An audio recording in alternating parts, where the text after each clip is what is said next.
பெண் திட்டம், நான் முதல்வன் திட்டம், தமிழ் புதல்வன் திட்டம் நிறைய செஞ்சாங்க. விஜயை களத்தில் விமர்சிக்கவே இல்லையே. நீங்க அப்போ ஒரு வியூக வகுப்பு நிறுவனங்கள் கிட்டத்தட்ட விஜயை விமர்சிக்கிறது தான் இன்னைக்கு அரசியல் மையப்புள்ளியா விஜய் வந்துட்டாரு அப்படின்னு கணிக்க தவறியதா, அதுல அப்படி கணித்ததை திமுக நிராகரித்ததா? ரெண்டு கேள்விக்குள்ளதானே இருக்கும். அதான் ஏற்கனவே திரு சிவபிரியன் கேட்டதான், விஜயோட செல்வாக்கு நாளுக்கு நாள் கூடுது அப்படின்றத தெரிஞ்சு அவங்க சொல்லாம விட்டுருக்கணும். இல்ல விஜயை விமர்சிப்பதன் மூலமாக அவருடைய செல்வாக்கு இன்னும் அதிகமாக வாய்ப்பை நாமளே ஏற்படுத்தி கொடுக்கிறோம் அப்படின்னு அமைதியா இருந்திருக்கலாம். இப்பதான் சார் இருக்குதான் சார் பதிலா சொல்றேன். அப்ப களத்திலே இல்லாதவர்கள் பாஜகவை விஜய் சொல்றாரு. அப்ப களத்திலேயே இல்லாதவர்களை விமர்சிக்கிற பொழுது தனக்கு லாபம். களத்துல இருக்கிறவரை விமர்சித்தா அவர் வளர்ந்து விடுவார்னா இதற்கு சொல்றோம்.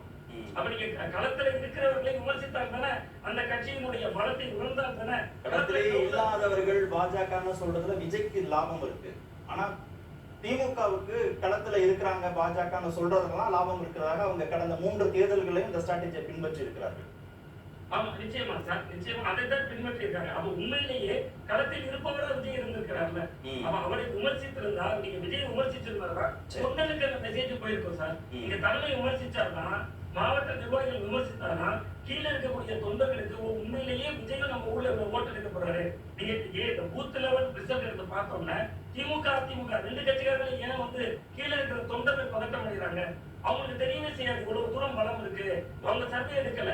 அவங்க முழுக்க முழுக்க எதை நம்பியிருக்காங்க? நம்ம திட்டங்களால் பயனடைந்தவங்க, அதிமுக ஆட்சியில பயனடைந்தவங்க, திமுக ஆட்சியில பயனடைந்தவங்க அப்படின்னு அவர்கள் ஒரு பட்டியலை வைத்து கணக்கு பண்றாங்க. 200 ஓட்டு 800 ஓட்டு ஒவ்வொரு புத்திரையும் வாங்கியிருக்கல. அப்ப தலைமைகள் வந்து சுதாகரிச்சிருக்கணும். ஓகே.